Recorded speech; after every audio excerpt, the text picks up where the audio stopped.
தூற்றுவார் தூற்றட்டும், போகட்டும் எல்லாம் கண்ணனுக்கே என்று சொன்னவர்தான் கண்ணதாசன். கண்ணதாசன் அனுபவத்திற்கு மரியாதை கொடுப்பவர். கண்ணதாசன் அனுபவத்தை பற்றி கூறியது, பிறப்பெனப்படுவது யாதென கேட்டேன், பிறந்து பார் என்று இறைவன் சொன்னான். இறப்பெனப்படுவது யாதென கேட்டேன், இறந்து பார் என்று இறைவன் சொன்னான். மனையால் சுகம் யாதென கேட்டேன், மனைந்து பார் என்று இறைவன் சொன்னான்.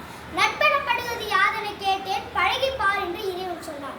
இப்படி அனைத்தையும் நாங்களே அறிந்து நாங்களே அனுபவித்துதான் அறிய வேண்டும் என்றால் இறைவனே நீ எதற்கு என்றேன். இறைவன் சற்று அருகில் வந்தார். அந்த அனுபவமே நான் தான் என்றார். தண்ணீர் முழுகியுமே தமிழை கரையேற்றிய மகா கவிஞர் கண்ணதாசன். அப்படிப்பட்ட மகா கவிஞரை பற்றி நாம் பேச போகிறோம் என்று நினைப்பதில் பெரும் மகிழ்ச்சி கொள்கிறேன். செருப்பு இல்லாதவனுக்கும் கவலை, அந்த செருப்பை போட காலே இல்லாதவனுக்கும் கவலை. கஞ்சியில் உப்பு இல்லாதவனுக்கும் கவலை, குடிக்க கஞ்சே இல்லை என்பவனுக்கும் கவலை. இது இரண்டில் எது முக்கியம் என்று உணராமல் இருப்பது அதைவிட மிகப்பெரிய கவலை. இதைத்தான் கண்ணதாசன் அருமையாக கூறியிருக்கிறார். உனக்கு கீழே உள்ளவர்கள் கோடி, நினைத்து பார்த்து நிம்மதி நாடு.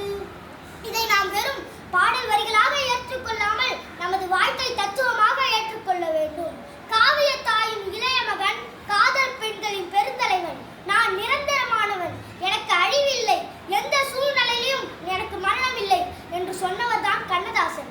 இந்த உலகில் காற்றுள்ள வரை அவர் வாழ்ந்து கொண்டுதான் இருக்கிறார் அவரது பாடல் வரிகளால். எத்தனை எத்தனை பாடல்கள், அந்த அத்தனை பாடல்களும் நாம் அனைவருக்கும் பல்கலைக்கழகங்கள்.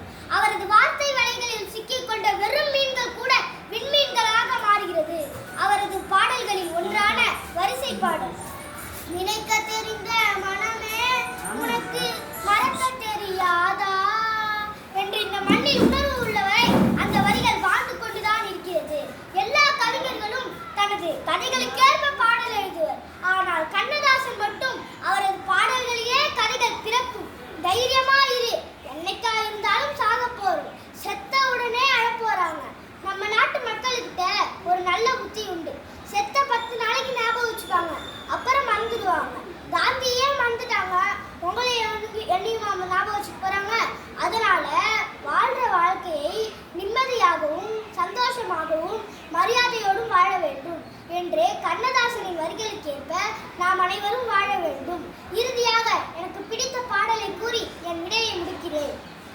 உயர்ந்த இடத்தில் இருக்கும் போது உலகம் உன்னை மதிக்கும், உன் நிலைமை கொஞ்சம் நெருங்கி வந்தால் நிழலும் கூட மிதிக்கும். மிதியாதார் தலைவாசல் மிதிக்காதே என்று மானமுள்ள மனிதனுக்கு அவ்வை சொன்னது, அது அவ்வை சொன்னது, அதில் அர்த்தம் உள்ளது. பரமசிவன் கழுத்தில் இருந்து பாம்பு கேட்டது, கருடா சௌக்கியமா? யாரும் இருக்கும் இடத்தில் இருந்து கொண்டால் எல்லாம் சௌக்கியமே, கருடன் சொன்னது, அதில் அர்த்தமும் உள்ளது. வண்டி ஓட சக்கரங்கள் 2 மட்டும் வேண்டும், 2இல் ஒன்று சிறியதென்றால் எந்த வண்டி ஓடும்? உன்னை போலே